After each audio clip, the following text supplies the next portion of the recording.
Welcome to the Agricultural Policy Podcast. My name is Hansjürg Jäger, and today we have a fascinating discussion lined up about the different support schemes farmers get in the US and in Switzerland. I'm here with Joshua Baethge. Josh, great to have you again on the show. Hey, always good chatting with you here. This is going to be an interesting conversation for sure. We'll try to make sense of something really complicated, I think. Yeah, you said in the beginning that you have prepared some more notes than usual, so it shows a bit, well, the system as such is complicated.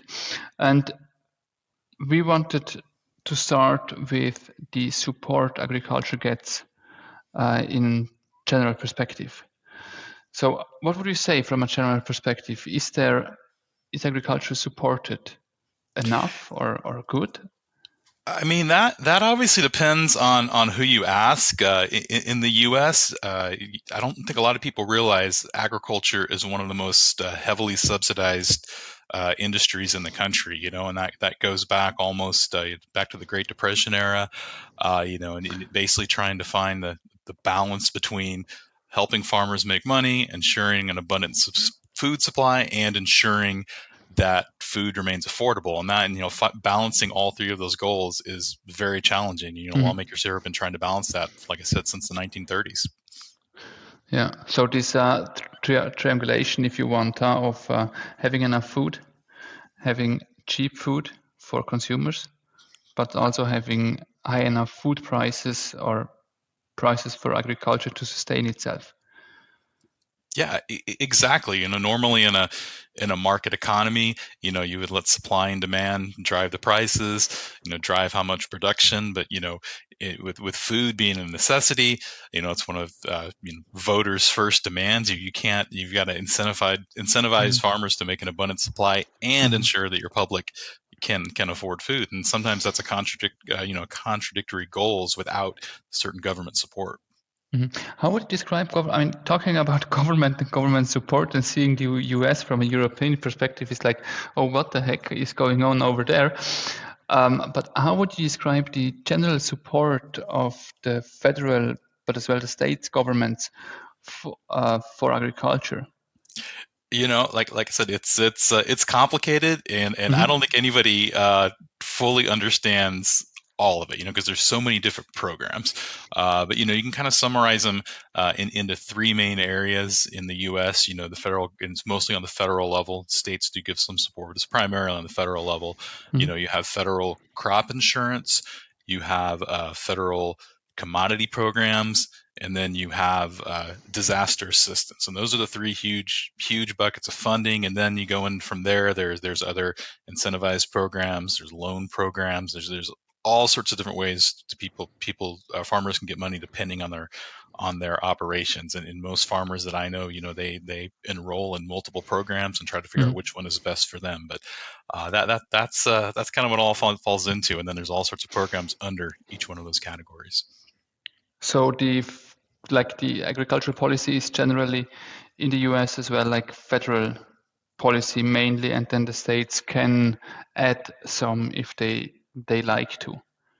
Yeah, I'd say that's correct. Typically, we have what's called the Farm Bill. It's authorized every 5 years, and most of these programs are tied up in this one massive piece of congressional legislation. And then it's directed. It's all administered through the U.S. Department of Agriculture, USDA, and in some cases they do give money to the states, to carry out certain things. In some cases, it comes directly from the federal government, but it's primarily driven by USDA here. Yeah, yeah. And how much money is involved in the Farm Bill? What is the annual spending approximately? The projection for the upcoming one that is now should have been passed 2 years ago, and we keep extending the one from 2018. But it's going to be well over $1 trillion total over a 5-year period. And that'll be the biggest one in history. I want to say, it hasn't been finalized yet, but we're looking at maybe $1.2 trillion to cover all of these programs. But this would mean 400 billion a year over 5 years, right? Or 300 billion a year. I'm not the math guy, but yeah, I believe that is correct. It's 300 billion a year. Well, yeah. plus minus. Yeah, it's a lot of money for sure. Oh yeah, yeah. I mean, it's the Swiss federal budget overall for the whole Swiss government is about 80 billion a year. So just to give you some indication, I mean, their farm bill spending is like 4 times or 3 times. Well, we would have to calculate it properly, but I believe about 3 times the Swiss federal budget is only in the US only allocated to, well, farm bill. Yeah. Which puts things very well in perspective somehow. It does, yeah, it does. But I would like to add some things, because if we look at subsidies and agriculture, what we see is a very interesting effect that the less important agriculture is in terms of GDP or share of people working in a sector, the more likely is an increasing support from a political perspective. And if we look at the OECD numbers, we see that the agricultural support in general and in absolute terms is rising. Overall, we see for 2022 a support in the range of 800 billion USD in the OECD countries in support for agriculture, be it market price support, be it budgetary producer support, which are, well, quite large numbers. And it very well shows that agriculture as such isn't, well, of course, farming communities have the idea, often the perception that farming isn't supported enough because of the criticism on farming practices. But in terms of money and budgetary spending, we see all across the developed countries and all across the world that the spending for agriculture, they are rather increasing than decreasing, which is fascinating to me at least. Yeah, I agree. And I think that there's a lot of factors for that. A lot of it has to do with rising costs, and just more competitive market globally, where farmers aren't necessarily getting as much money for their crops as they were before. You can say that's because of market conditions, supply, but yeah, there's despite all this money, at least in the U.S. here, you constantly hear from farmers that are barely breaking even. They wouldn't be able to stay in business without some of the support.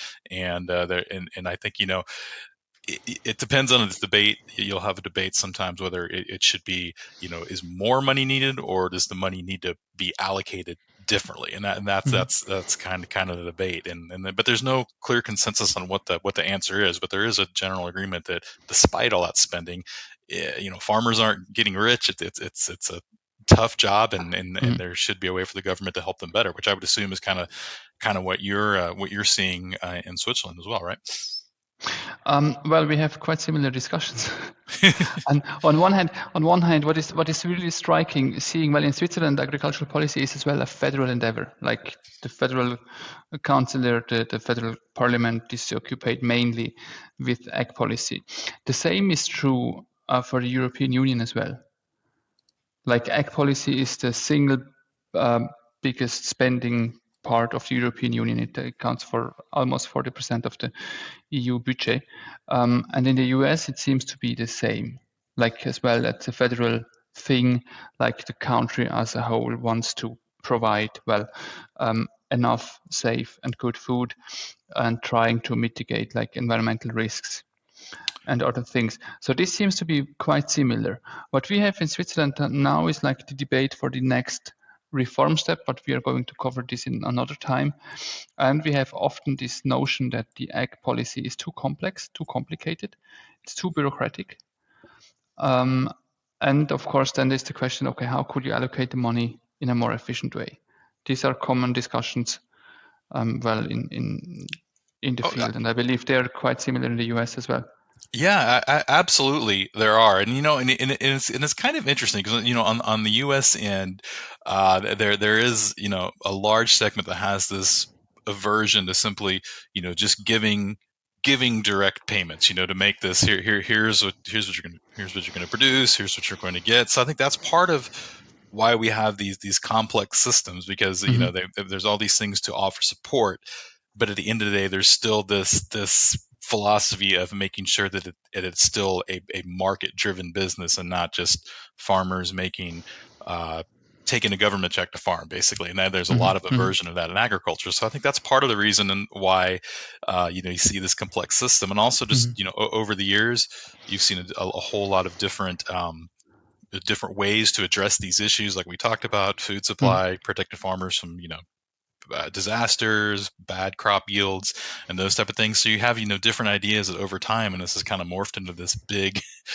thing of lots of programs and a constant effort to improve it. Yeah, and then there is, it's an awful lot of money as well. And in the end, it always comes down to the distribution of this money. So under what conditions can you apply and use that money and get it? But then it's, of course, you can't discuss directly money. So you have to discuss, well, what are goals, what are incentives, what are programs, and what instruments are at hand or available. And we said in preparing for this episode that we have more or less two different types of instruments. One are the direct support schemes, and the other part of the instruments, we would label them as indirect support schemes. So for the direct support schemes, well, insurance policies, disaster support, direct payments. As examples for the indirect support schemes, we would have SNAP, the food assistance. What SNAP? I forgot the abbreviation stands it's for. The Supplemental Nutrition Assistance Program. I think I got it. Yeah, that's right. And long story short, it's also funded by the U.S. Department of Agriculture. It's approximately, it's over 80% of the Farm Bill budget, and basically it provides a small amount of money on a monthly basis to families who fall below a certain income threshold. It averages 42.1 million people a month rely on SNAP assistance at any given time. And so that money actually doesn't go directly to farmers, but you have a lot of data showing there are benefits, because of those people spending money on food and things like that. So this is one very big indirect support scheme, very unique, I would say, in the global comparison. Then there are tariffs and quotas and structural adjustment programs, well, and some others around, like, well, general support for whatever reason. If we go to direct support schemes, the insurance policies, this is another very North American feature.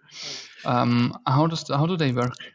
Yeah, you're definitely right about it being a North American, United States kind of unique thing, because the government doesn't just insure the farmers. They basically, the insurance is provided through private companies, and then the federal government gives farmers a subsidy. So they'll depending on, and then they can choose from whatever, however much they want to pay, the amount of coverage they have, and then the federal government will pay a certain percentage of their premium. So the farmers might pay 40%, and the federal government pays 60%. I don't have the numbers in front of me, but generally it's a significant subsidy. But farmers still pay into this, and then based on how much they pay, then they are covered from certain weather events. In some cases, covered from market fluctuations, and there's a whole set of products basically they can buy that the federal government will subsidize for crop insurance. So, and it's cheaper crop insurance, I guess, is the best way to put that.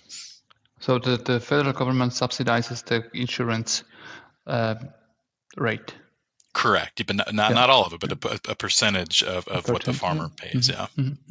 We introduced in Switzerland. Well, I said it is a North American feature, but I guess it inspired some policy responses in Switzerland too, because we know this scheme I believe for the last 2 years. Okay. So we introduced a similar scheme to support the price for the insurance policies for agriculture as well. But then going further, the disaster support you mentioned before. Yeah, well, I get the two things just to back up real quick, because disaster support's a big one, but the other one you hear a lot of talk about before disaster support is the commodity support programs. Okay. And basically, this is to protect farmers from losses due to mainly market conditions. Mhm. And these programs farmers don't pay into, but based on their eligibility requirements, they can choose one and participate in. And so they're two of them. They're the price loss coverage, or PLC, and this is basically a program where it's based on the market price, and there's a benchmark market price per each. There's a price for soybeans, a price for corn, a price for each one, and if prices fall below this established benchmark or reference price, then farmers get a certain payment at the end of that year. They can enroll in that, or they can enroll in one called the Agricultural Risk Program, or ARC. This one is based on the market, and there's a rolling 5-year average revenue for total the farm. You can buy it either on your county level, which is the sub district in each state, or on an individual farm level, and then they take an average for the highest and lowest of the last 5 years are thrown out, and then you have your average uh, you know yield for 3 years, and if you fall below a certain amount below that, then you're also entitled to a payment. Now you can't get both.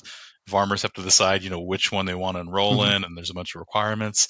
It doesn't, and for example, on ARC, it doesn't cover your whole farm. It covers 85%. So these are, again, other ways to protect farmers from unanticipated losses. And then you go into the disaster programs, and USDA has lots of those. Farmers don't necessarily have to opt into those ahead of time, but there's money allocated for all sorts of weather events.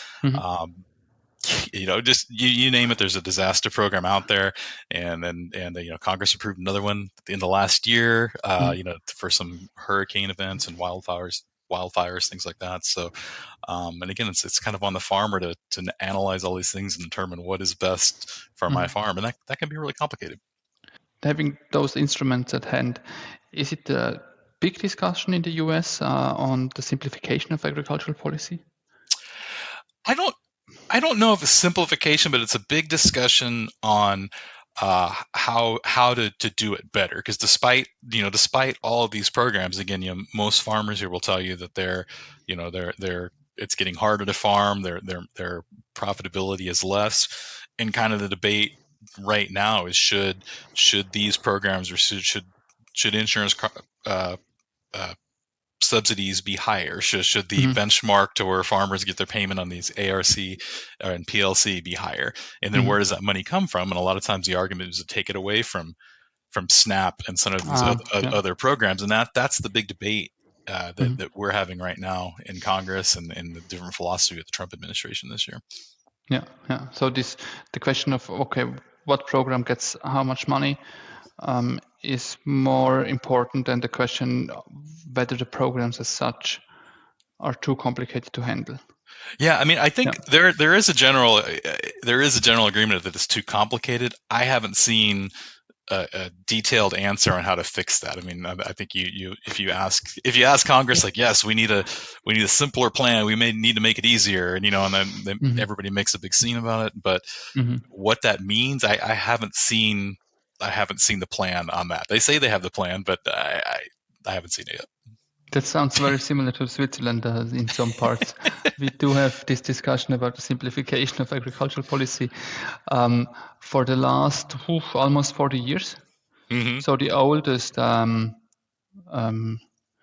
interventions in parliament, they are from 1987 or so.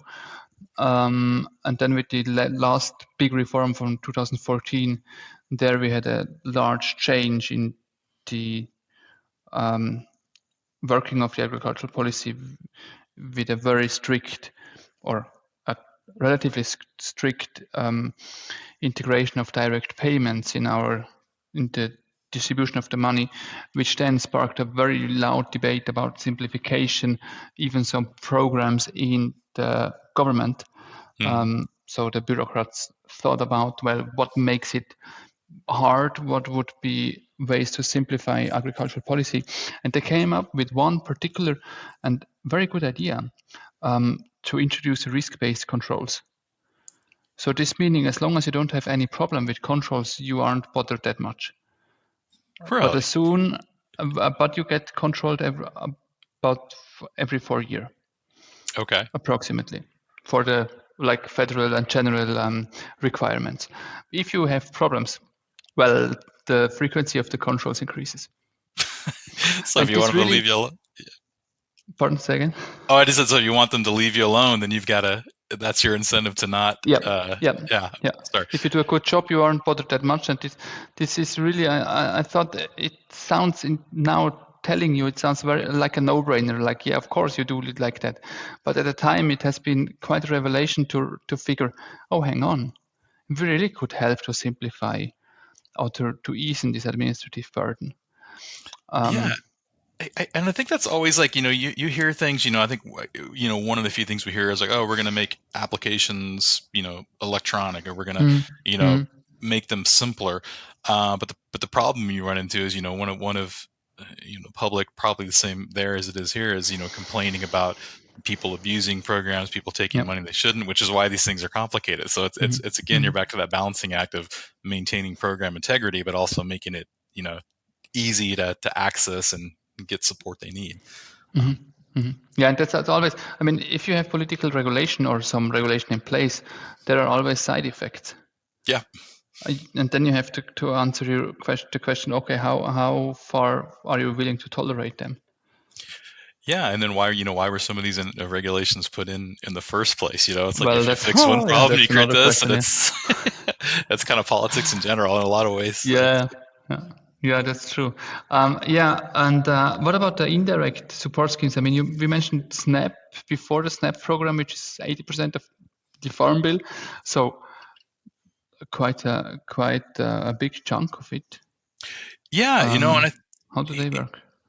and basically, like I said, people that fall below a certain income level, they are guaranteed a certain amount of money from the government per month, and that's why it costs so much, because it's a program that's written into the U.S. law. It's not limited. It's everybody that reaches this threshold is entitled to this funding, and it's in the Farm Bill. And I know we're going to talk about this a little more next week probably, but just briefly, kind of the coalition of urban and rural lawmakers here, to get support for farmers. You need support from people. Urban areas, nutrition assistance is big there. But from a farmer standpoint, there's a lot of complaints like, hey, this is 80% of the budget. Why isn't this going to more crop insurance subsidies or better, commodity supports and things like that? So there's this constant, argument over, is that the proper amount of funding for agriculture, and that's one of the biggest reasons we haven't had a farm bill yet. Even though SNAP spending, there's stats that show that each $1 billion spent on it creates I think 11,000 jobs, and like I think $9 for every $5 spent, $9 goes into the economy. So there's a lot of evidence that this actually indirectly helps agriculture, helps more people buy their products, but it's not the direct payments. Farmers don't see that result, and then it's hard to quantify that. So what would happen if the SNAP program would be eliminated? Would this need to lead to lower food prices in general? I mean, Or what are the prognoses there? that's a good question. I think the argument for that is, you would have less people buying food, so that would obviously, on the surface, seem like a bad thing for farmers. Now critics will tell you that the Republicans, for example, think that there's abuse in SNAP, that there's people that are getting it, that shouldn't be receiving it, or that it can be spent more efficiently. That's the Republican argument. The Democrat argument is, hey, you're just taking money away from farm people, or from poor people. You're taking money out of the economy, and that's bad for everyone. But it's a very intense debate over a level of spending for SNAP, and it has been for quite some time. Yeah, yeah. So again, well, quite a difficult field. But I mean, talking about difficult fields and having a look at the watch already, we are well over our 20 minutes goal again. Man, that goes fast. Yes, of course. There's another interesting indirect support scheme, which are tariffs and quotas. And there we see, I mean, US is a rather liberal country. You don't have that much tariffs and quota for agricultural produce, right? Yeah, I mean, not generally speaking, and I think the biggest thing right now is we've talked before about some of Mm, these tariffs proposed by President Trump. And the interesting thing is a lot of the economic analysis from farm groups are very wary of if these tariffs, these high mm, tariffs were actually to go into effect. Farmers in the U.S. would have a hard time selling. We have China, Mexico, Canada, our three biggest markets, um, and the effects could be devastating if those tariffs went into effect. Now, the president yeah, contends he's yeah, using this; they're going to get better deals. And as we've seen as of this taping, and a lot of these threatened tariffs have been delayed and cut back. So it could all it could be end up being okay. But if these were to go into effect, there's a lot of worry mm, that would hurt agriculture. Right now, I think mm, there's a little optimism that these won't go into effect, and ultimately somehow the president's going to achieve trade goals that'll be beneficial to him. But that remains to be seen. But yeah, but prior to the Trump administration, I mean, exporting products, global free trade in the agriculture market was a big priority for most of these major mm, commodity groups, and mm, it's mm. from an income standpoint, it's been good for most farmers. Yeah, yeah. Well, I mean, the analysis in Switzerland would look completely different. They say uh, the saying goes, or the saying goes, the discussion is rather, well, the protection with tariffs and quotas enables us to have farming in the first place. Hmm. So we see here this is a very important part of the instruments toolbox, having a quite high um, protection for agricultural services and goods. And if you look then at the producer support estimate and see how much of the income of agriculture is tied to support, be it direct or indirect support schemes, we see that in Switzerland it's about 50 to 55% of the farming income that is really directly linked to governmental support. In the US, I believe this number is way lower. Um, it is. Uh, sorry. Yeah, it's a very small part of the Hmm. U.S. farm safety net comparatively.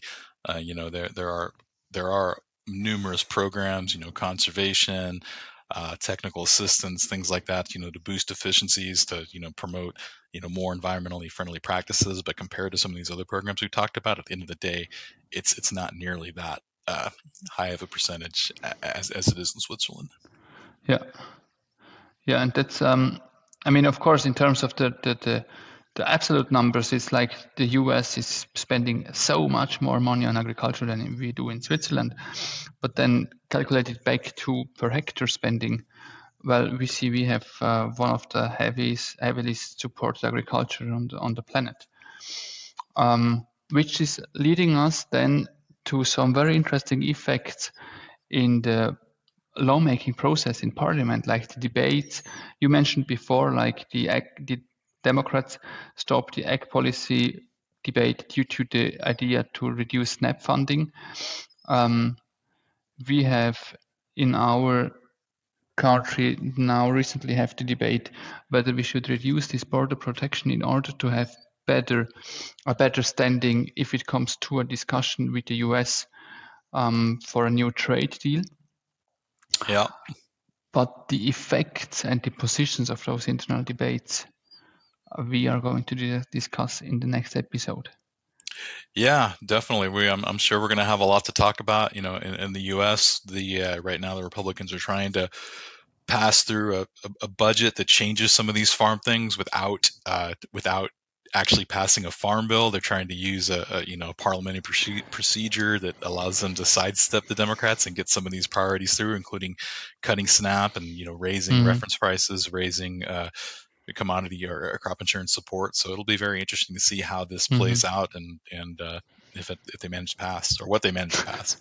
You're already spoilering what is ahead of us, huh? Oh, I'm giving you my best guess. We might come back here in 4 weeks and say it's Well, something totally unexpected happened. You never know. well, definitely you never know. Yes, but with with this statement, I would say we call it a day. Um, regarding our episode, we spoke about the support farming gets, about the different instruments that are in place in the US and in Switzerland. And we saw that the support of agriculture in general isn't that big of a problem. However, we have the discussions here and overseas. Well, what is a correct allocation of the money and should get how much of the whole pie? With that, Josh, thank you very much for being with me in this discussion. Yeah, great discussion as always. I really enjoyed it, and I can't believe it's already been however long it's been. 20 minutes. 30 minutes. 30 Oh my minutes. gosh. 30 minutes straight again.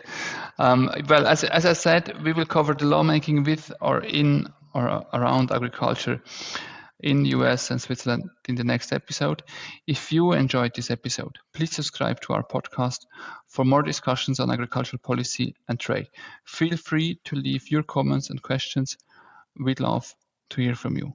Thank you for listening Agricultural Policy, the podcast, and until next time, stay informed and engaged with agricultural policy.